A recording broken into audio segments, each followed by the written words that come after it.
नमस्कार विद्यार्थी मित्रांनो, मराठी नोकरी यूट्यूब चॅनलवर आपल्या सर्वांचं स्वागत आहे.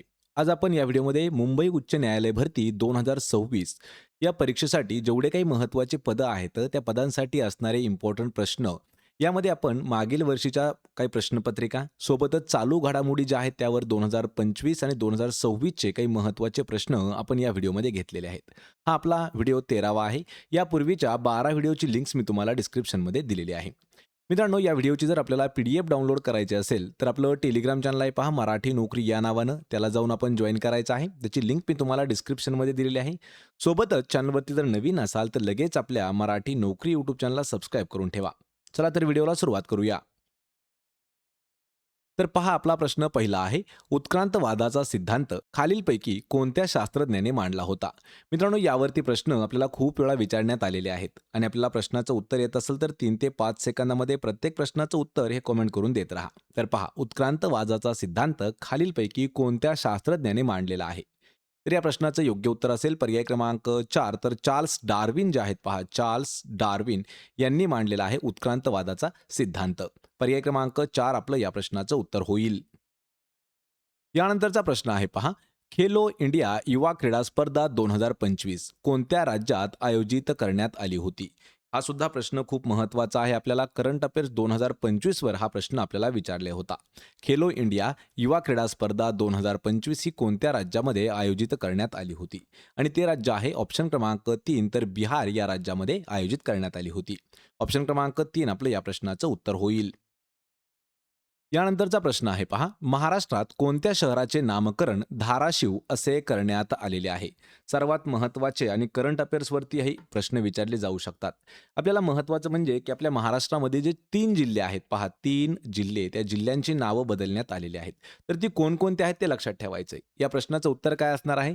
तर ऑप्शन क्रमांक 2, तर उस्मानाबाद या शहराचं नामकरण आहे हे धाराशिव करण्यात आलेलं आहे. म्हणजे एक प्रकारे आपण याला नवीन नाव सुद्धा म्हणू शकतो. कोणते कोणते जिल्हे आहेत? सर्वात पहिला जो जिल्हा आहे तो आहे औरंगाबाद.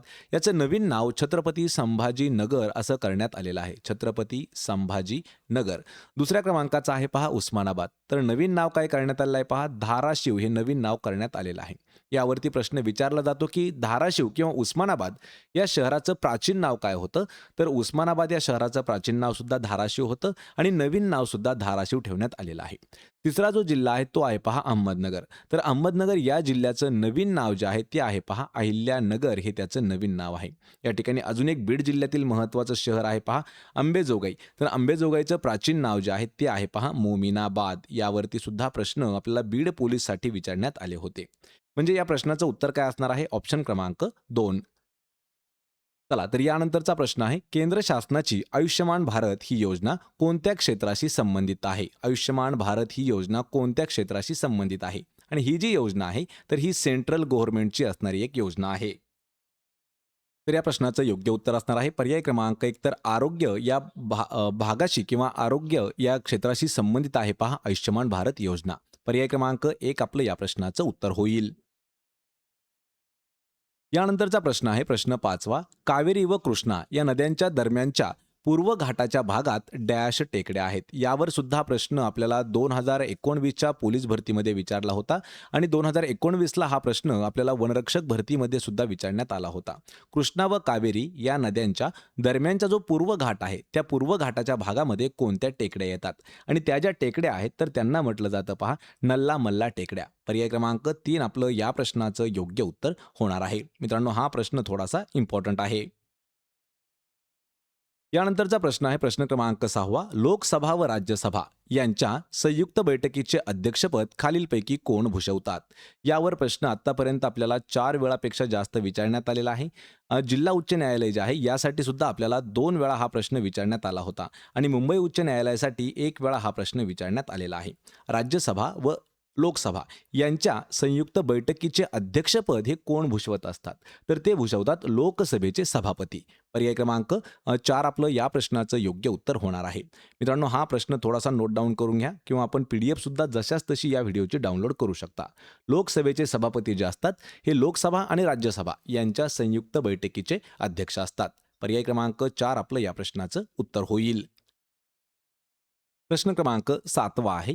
जर राष्ट्रपती व उपराष्ट्रपती हे हजर नसल्यास राष्ट्रपती पदाचा कार्यभार खालीलपैकी कोण पाहतो? मित्रांनो, हा प्रश्न आपल्याला पोलीस भरतीमध्ये सुद्धा विचारण्यात आलेला आहे, वनरक्षक भरतीमध्ये सुद्धा विचारण्यात आलेला आहे आणि मुख्यतः हा प्रश्न आपल्याला 2 वेळा तलाठी भरतीमध्ये सुद्धा विचारण्यात आला होता. जेव्हा राष्ट्रपती आणि उपराष्ट्रपती हे हजर नसल्यास राष्ट्रपती पदाचा जो कार्यभार आहे तो कोण पाहत असतो? तर ते पाहण्याचं काम जे आहे हे सरन्यायाधीशाचं असतं. पर्याय क्रमांक 2 आपलं या प्रश्नाचं योग्य उत्तर होणार आहे. मित्रांनो, प्रश्न थोडासा महत्त्वाचा आहे. यानंतरचा प्रश्न आहे पहा. रावण छाया हा भारतातील खालीलपैकी कोणत्या राज्यातील बाहुल्यांचा एक खेळ आहे? रावण छाया हा नावाचा एक खेळ आहे आणि हा कोणाचा आहे? बाहुल्यांचा खेळ आहे. तर हा खेळ कोणत्या राज्यामध्ये प्रसिद्ध आहे? या प्रश्नाचं उत्तर असेल पर्याय क्रमांक 1 तर ओडिशा हे जे राज्य आहे या राज्यामध्ये पहा खेळला जातो रावण छाया बाहुल्यांचा एक खेळ आहे. पर्याय 1 आपलं या प्रश्नाचं उत्तर होईल.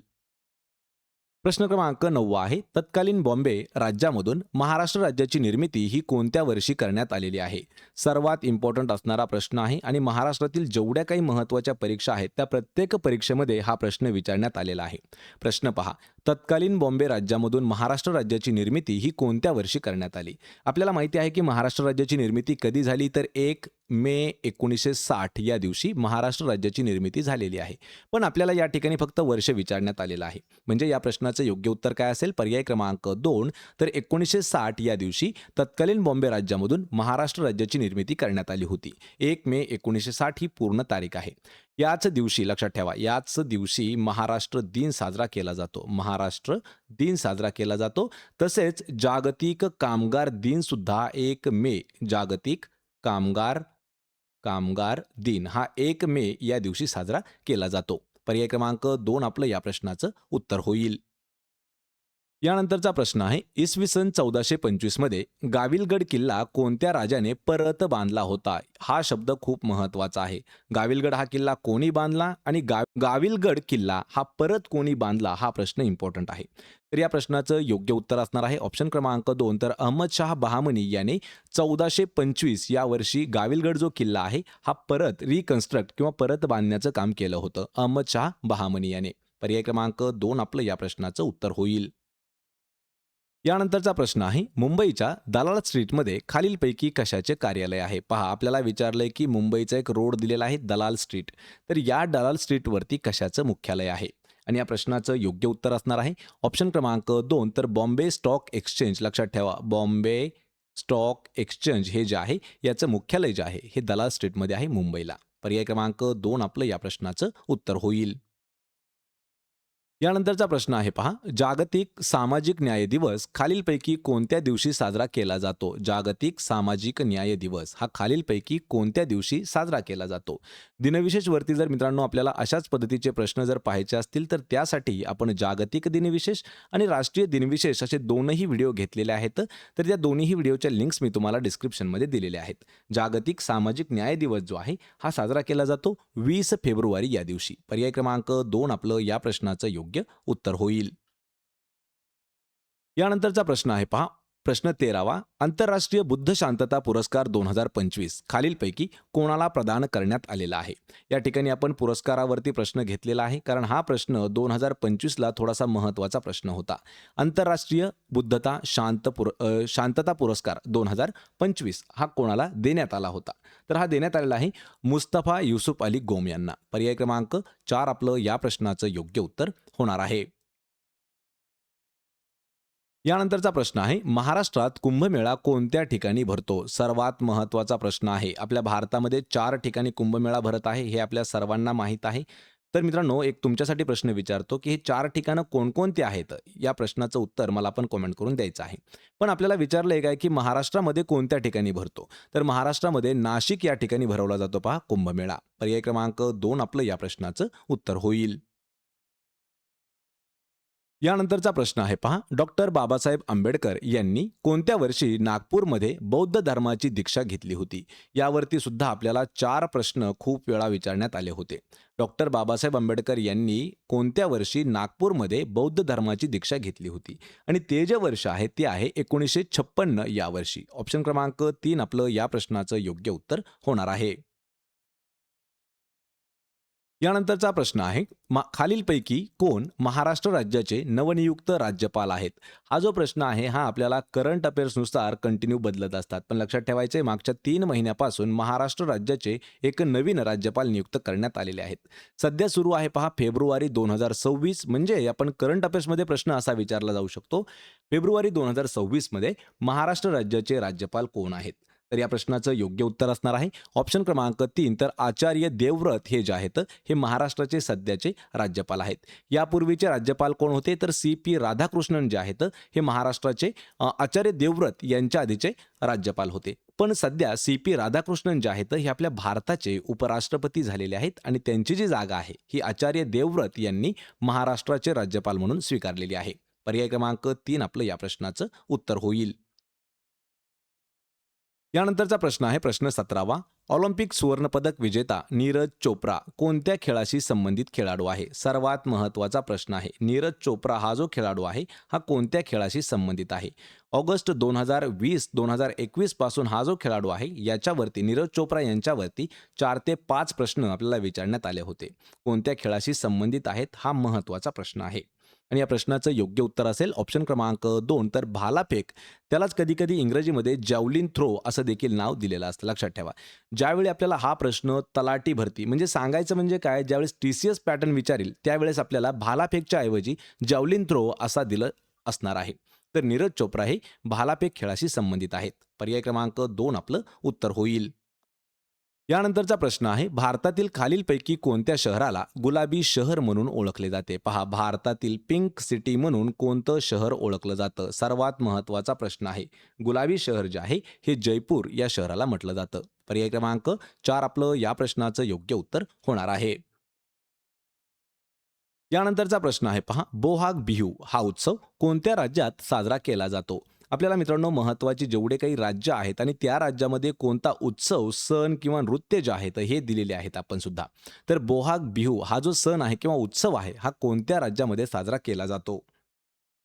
तर या प्रश्नाचं योग्य उत्तर असेल पर्याय क्रमांक 2 तर आसाम हे जे राज्य आहे आसाम या राज्यामध्ये बोहाग बिहू हा जो उत्सव आहे हा आयोजित केला जातो. पर्याय क्रमांक 2 आपलं या प्रश्नाचं उत्तर होईल.